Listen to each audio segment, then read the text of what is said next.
जीवाला जीव देणारी खरी माणसं आहेत. कारण हे हे हे भाग्यात असावं लागतं. हे लाभण्यासाठी भाग्य असायला लागतं.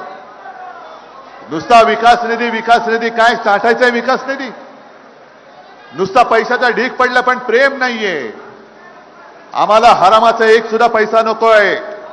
ज्याला हरामाचा पैसा पाहिजे होता तो तिकडे गेलेला आहे, तो गद्दार झालेला आहे. पण इकडे माझ्या कष्टाचा पैसा, कष्ट करून कमावणारा पैसा कमावणारा माझा शेतकरी आणि सारासुरा शिवसैनिक बसलेला आहे. आणि मला आठवतंय मी या गद्दाराच्याच सभेला आलो होतो. सभा तुडुंब होती, तुम्हीच सगळी लोक होतात. आणि सभा संपल्यानंतर एक साधा शेतकरी, कैलास तू होतास तेव्हा, प्रवीण स्वामी तुम्ही पण असाल,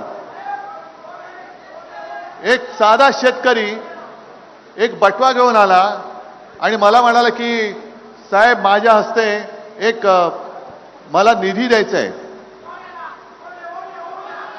त्यालाच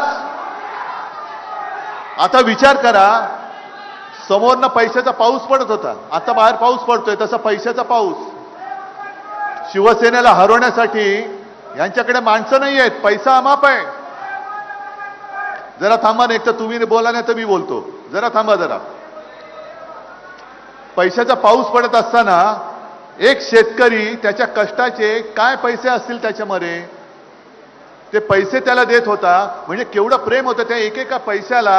यांच्या हजार हजार कोटीची किंमत होती.